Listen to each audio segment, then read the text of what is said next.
Hi everyone, it's Janet Wakeland with RemarkablyCreated.com. In today's One Take Wonder video, we're going to look at creating this card together.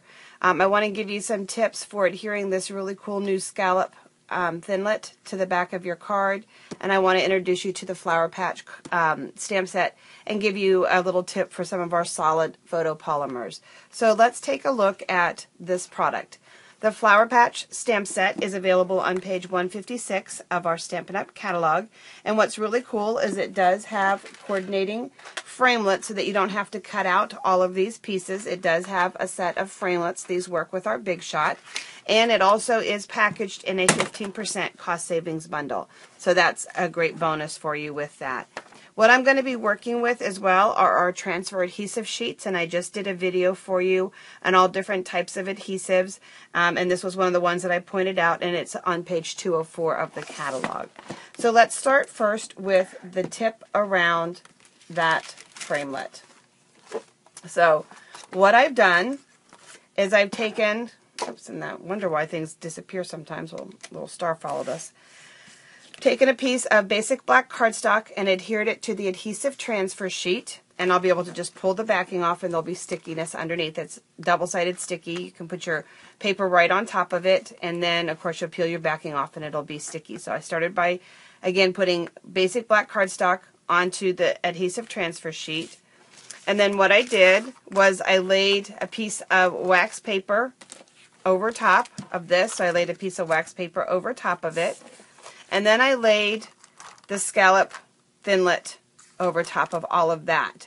So you have the Thinlit, you have wax paper, you have the basic black cardstock adhered to the self-adhesive transfer sheet. And then you're going to run that through your Big Shot. You may choose to use a magnetic platform, or you can use the standard platform with its cutting pads.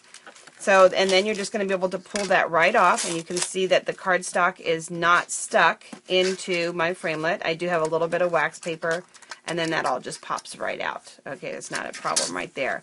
And so then what I'm left with is the ability to just very easily lift this right up, and it really is that easy. It is not the magic of television or anything.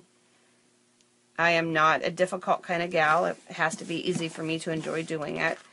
And then there you go, that quick and that easy, I was able to add that, and it's stuck, it's adhered. I don't have any little adhesive in between any of the scallops, and that easy I was able to create the background. So again, just a quick review.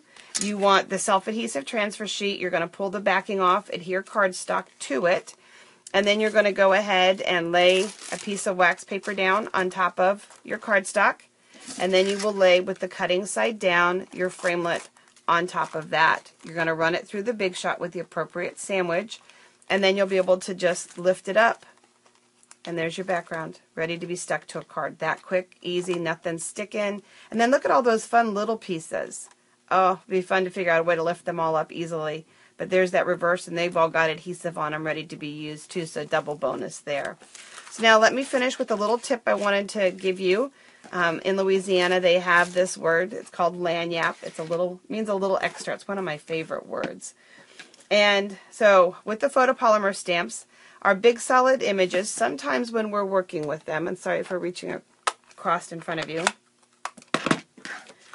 when you're working with them, when you go to ink them up, and watch it stamp perfectly this time, sometimes that happens, okay, where you don't get ink, and you keep trying and trying, and you think, oh, I need to push a little bit harder, or I need a harder surface.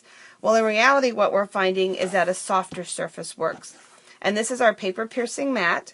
It does have a paper piercing tool, and this little surface, for some reason, that little extra give really helps. I guess as you're pushing, the edges kind of come around and it comes up to meet the center. But it does help you ink with a solid stamp. So it just provides that nice little surface, and you get a nice image every single time. So just a nice little extra tip for you when you're working with our broader, more solid image stamps, is to work with that little piece of foam paper piercing mat. And so that'll just add extra value to your paper piercing mat.